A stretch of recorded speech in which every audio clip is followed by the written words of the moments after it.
morning, everyone. This is Dawn Marianis with Creative DME Designs, and today is day 3 of the Easter challenge. And you know what? I didn't put my Easter challenge little flyer thing out. Oh well, it's day 3. Day 3. We have day 4 and day 5 left, and the finished review on 4/13. Please use your hashtag 5 days for Easter 2022. I need to remind you that I do have dogs. You will hear them as well as me trying to keep them quiet. Yes, I could edit them out. Nope, I don't know how to do that yet. Still, you can find our kits on Etsy by going to DearJulieJulie and CaraBrandon. Here's all their information. And then, of course, there's good old me, and that's my information. Let me make sure we're all in here. Yep. And today's information on lupus, weather, and what book I'm listening to. All I can say is thank goodness for pain relievers and naps. I meant to put naps underneath there. The weather is sunny but cool, and I'm currently listening to The Garden of Promises and Lies by Paula Braxton, which is her 3rd book in the series of a time-traveling young woman. And I really love this series. I wish this could happen to me. Except, well, going back to being a young woman. Abby is on my lap because she's been crying all morning. I don't know what her problem is. Say hi, Abby. Hi, everybody. Oh, so her head may pop up here and there. She's been known to get up on the table. So these were the 2 things we had to use today. And I know I'm a day behind. It was because of what happened right before I started to film the last one and had to redo a lot of stuff and just didn't have the time. And it sort of wore me out because I stayed up too late trying to make sure that I got it done.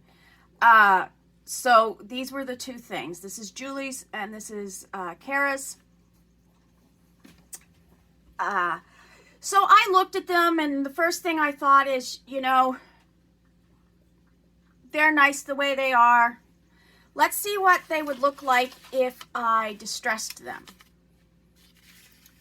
So I'm going to take Julie's right off of here because I've pretty much used all of hers already. So this is what that looks like distressed with my very own mix of Mod Podge. I don't think hard coat is in here anymore. I've been using this bottle for years. Mod Podge and coffee to make it so I don't only have to do 1 coat of anything I need. So I said, oh, I like that, you know, except for like you were losing some of the pinks here because they are so light. So then I thought, well, let's put it on a transparent or a piece of vellum, and that way if I need to, I can put the vellum over the which I know doesn't make sense, but you still get the distressed underneath it, and it just brings the color up from the distressing. So I did that, and I said, well, I wonder what it would look like if I made them black and white. Now, I know that this was meant to be to smoosh everything together because of the different colorings, but I did it. I set it on black and white, and this one, and I ended up distressing them. But the other thing I did, and I did it mostly with Julie's, was I watercolored them over the black and white, which was lots of fun. It took me a lot of extra time. I like really deep colors, and unfortunately sometimes I can't stop when I get watercoloring. So that's what I did. I will show you those in a minute. I just want to show you some things I do with distressing. So this is just the Mod Podge, and this is a piece of Julie's paper. This is probably my favorite paper that she has. It's more my style for sure. The dark colors and the swirlies and everything. This is just the Mod Podge with the coffee in it. This is it with the back of a napkin over it and using the Mod Podge to put it on. And then what I did, and you can actually see some of it, you can see that I took down that. What I did is after this dried, I sanded it really well to get down some of the extra pieces that were flying up. And, you know, you do the edge with sandpaper and they come right off, which works with just about everything, if you didn't know that already. Oops. So then I wanted to see what it looked like with 3 different kinds of tissue paper or thin paper over the napkin paper. So this right here, from here over, is with pattern paper. There's a section here in the middle that's actually napkin also, but it's this really faint light mint green. And I was wondering what that would do to the picture, if it would really change the colors a lot or not. That was just an experiment. This one right here is some tissue paper that already has words on it, very, very, very faintly. So it really helps because it drowns out words and things behind it, but you can still write on it. So I'm going to just bring that up so you can see those 3, those different effects that I've done. Now, I really do encourage sanding between things. I think that helps distress things. And like I said, you can get rid of stuff on the sides just by sanding. And this little thing I just got at the Dollar Tree.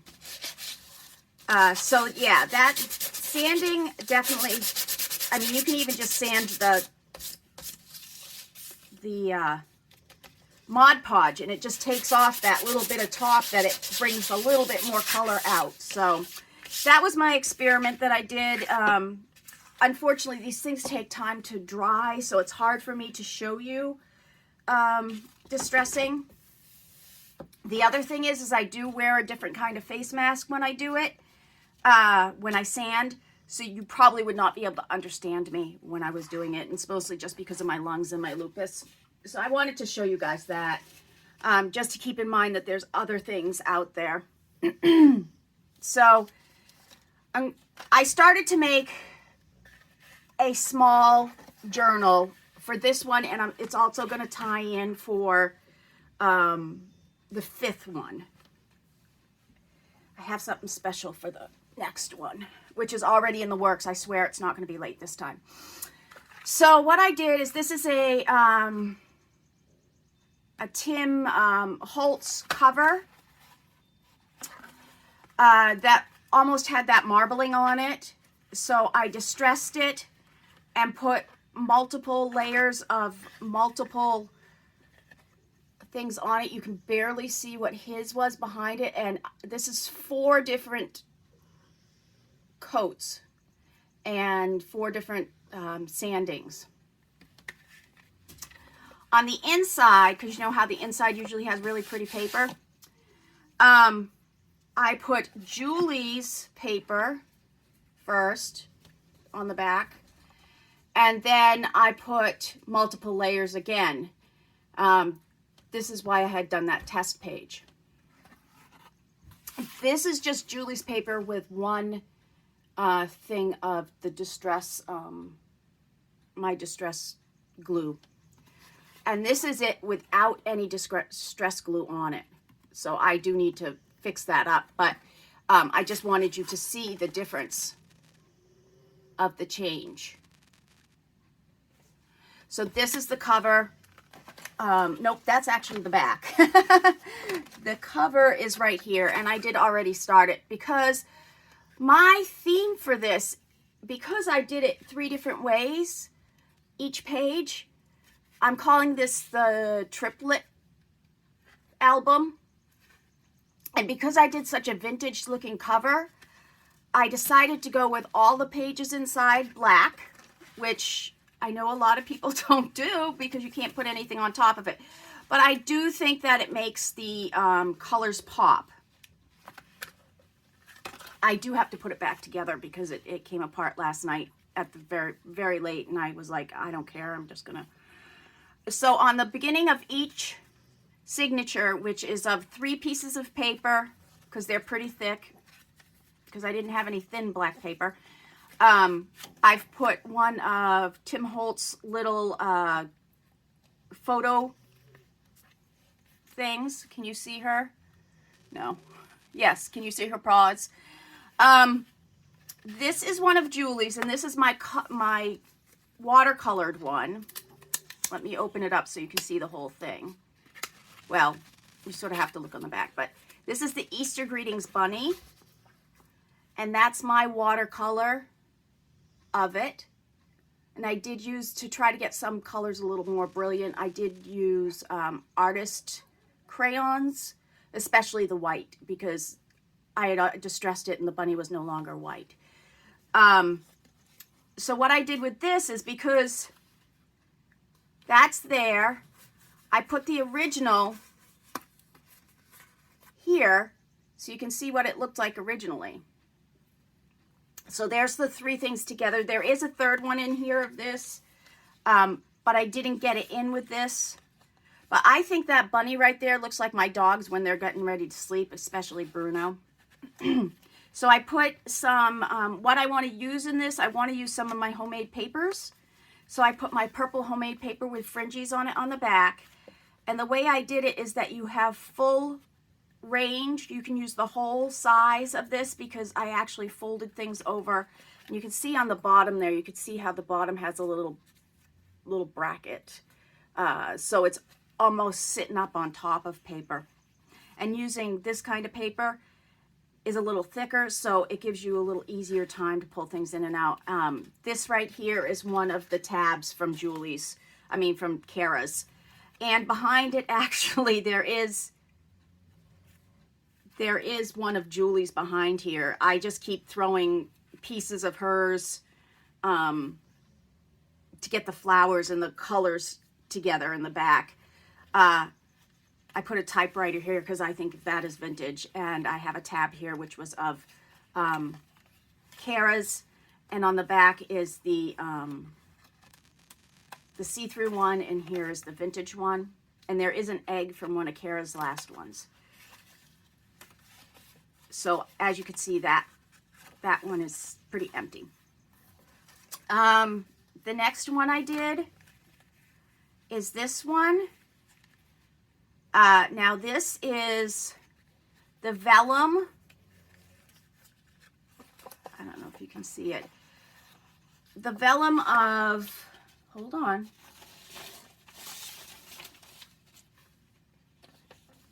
The inside of this one right here. And you'll see why I had to use that. And I cut this out and put it there so it made one concise piece.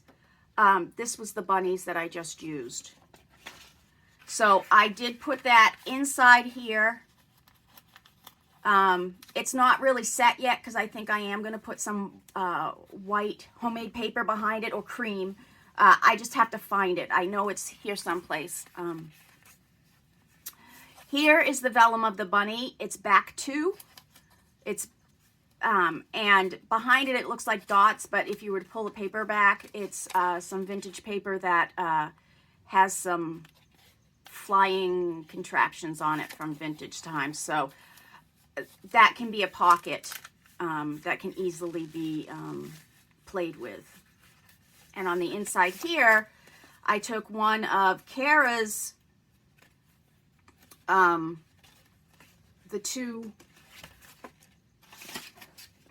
these two things here, and I kept them together. And this is the original of Julie's Little Bunnies, which is right here on the corner. original, but I did distress most everything. This is my watercolor of Julie's gingham thing. I literally just made a rainbow kind of thing. So this is the same thing that's on the other side. But when I went to watercolor it, when it came out black and white, you couldn't make out any, like, I couldn't tell what was bunny and I couldn't tell what was flower. I knew flowers were up here. You couldn't tell down in this bottom area where anything was. I could have easily fixed that and, you know, played with my thing. So what I did actually is I made a purple Easter egg out of the black and white portion of this part of Julie's paper. And I put this, which is the vellum, on top of it. And behind the vellum, I did put some gesso, so you'd be able to see it better. And this is the other one of the gingham, which you can still see the gingham through, which I think is sort of cool. So this is my triplet. You can see 3 different ways of how I used that paper. Okay. Let's see. We'll do those. Okay, so between each, we'll go to this one next. So this is the little chick right here. And what I've done with that is this one is watercolored, but it's watercolored pencils. I took out all my different types of watercolor, whether it was watercolor crayon, watercolor pencil, or watercolor, actual watercolor. What I'm going to do right now is I'm actually going to put it on this piece of paper. I like this paper a lot just because it's so grungy. It's not really vintage paper or anything, but I've had pieces of it cut like this for a long time, and it just fits in there perfectly. So what I'm going to do right now for you guys, we're actually going to do something. I am going to just stick it on that paper so it will come in and out, and then we'll have a place to write on the inside. And I'm not going to use this piece because it has the lock on it. So if I want to do anything with the lock, I have to keep it the way it is right now. So I'm just going to do it at the top, and that way we'll be able to sort of lift it up and put anything else underneath it that we might want to. And then once again, I gusseted this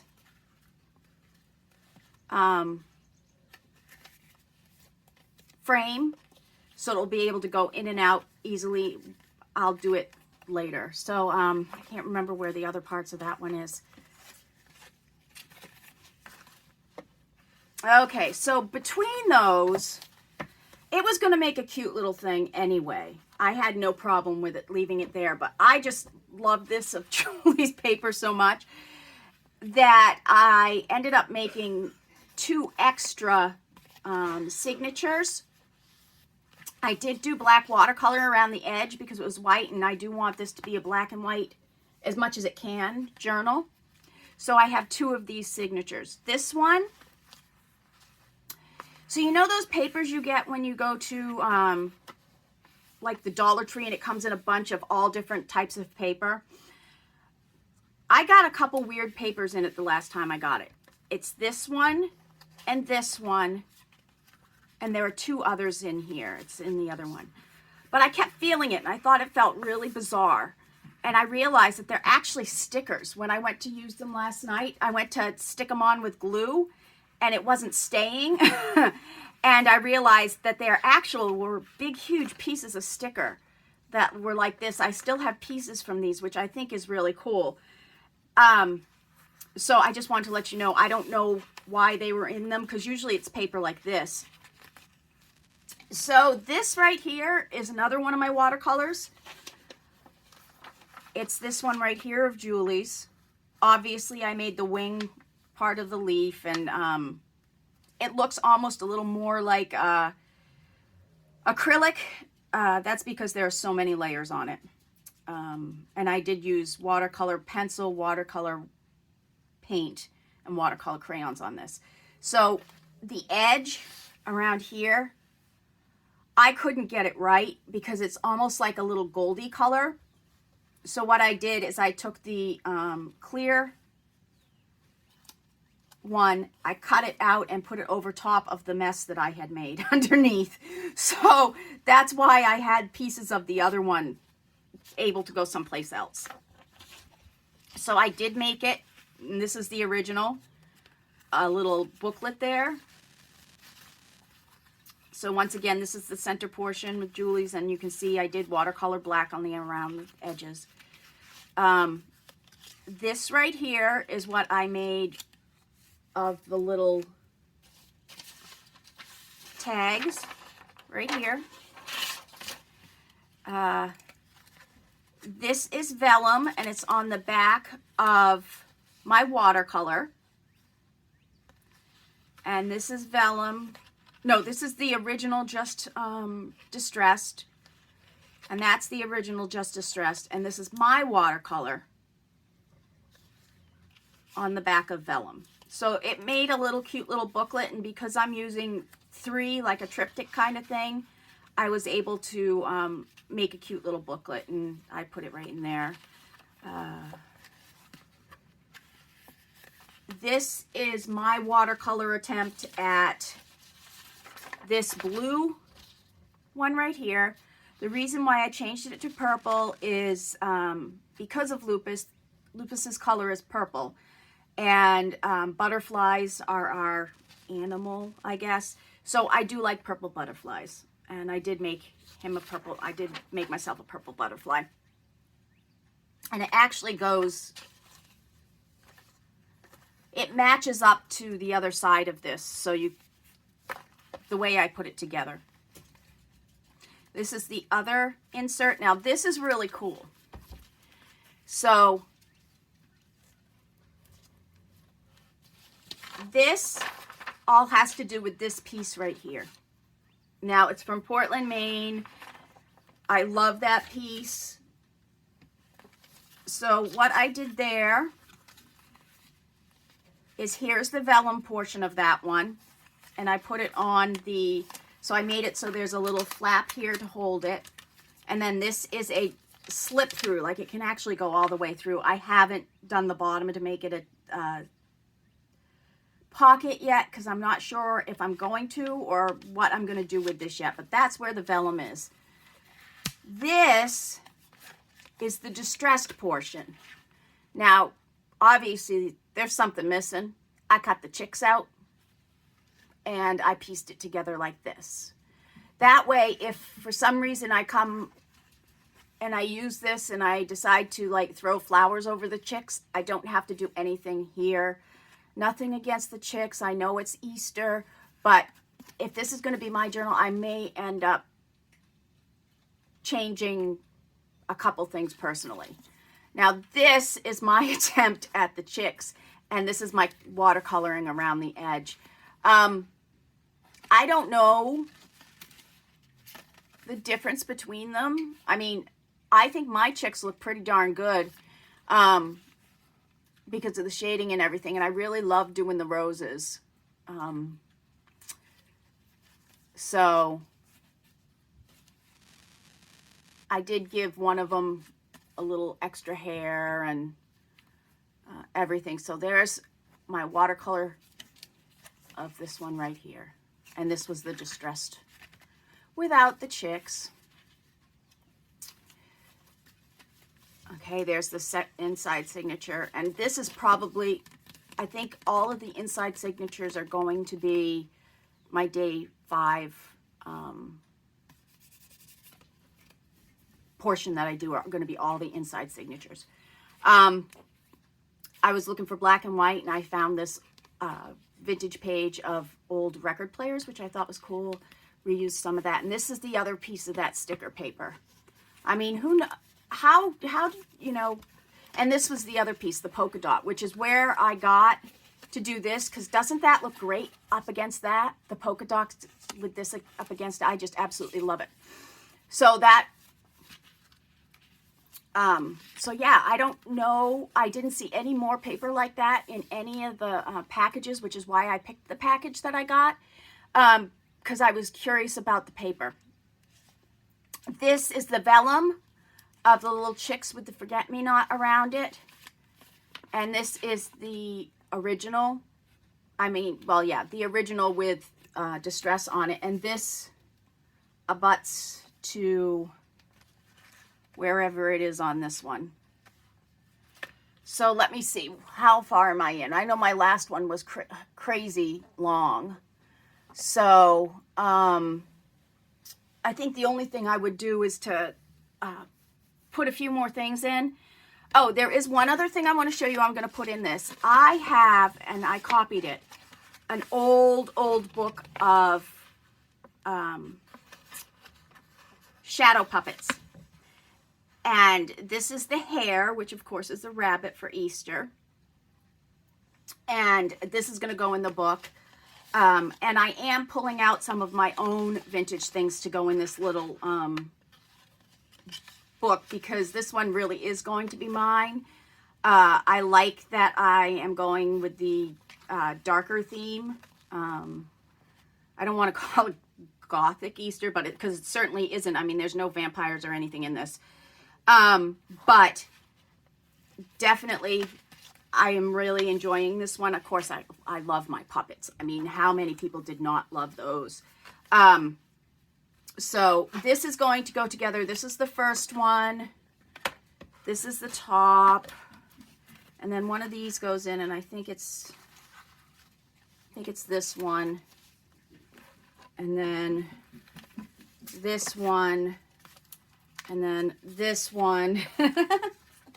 And then, yeah, this one because of the flower there. And then the back. And of course, on the final day, I will show this. And actually, I'll probably be showing it on the 5th day too, because I'm going to pull it into this. My 5th day, I was going to make it about the Easter parade, or you know, hats and gloves. You know how when you go to Easter, you used to have to wear a pretty hat and you used to have to wear gloves. And what's that? What, Abby? So that was going to be my theme for that day. Oh, this is the other thing I did. This right here is the 3 different, which is how the triplets, how I got this. It's this one right here from Cara's, the 3 different ways. So the watercolor is underneath, the vellum is right here, and this is the original. So I hope everybody enjoys this. I hope it uploads fast and get up there, and I will be seeing you guys on Wednesday for something really fun. And I'll talk to y'all later. Abby says bye. Don't forget to look us up. Let's see, where's my little thing? Make sure that you put in the hashtag in, and you're looking for everybody under the hashtag. See, I keep these in order, and then I pick them up, and I don't know how to do it. So look everybody up on that. Abby says that in the comments, you will find all of the people that are doing this, and you'll be able to watch their videos if you put in the hashtag. And Abby, you want to give them a little treat and show them what your belly looks like? Hi, Abby! There's Abby. She's my tiniest, and she's the biggest love muffin in the world. And her brother lives with us, and her sister lives across the street. But you love going over and seeing her, don't you? She almost immediately falls asleep when you do this to her. So Abby says goodbye, and so does Mommy. This is Dawn Marie with Creative DME Designs, and I'll be seeing you on Wednesday. Bye.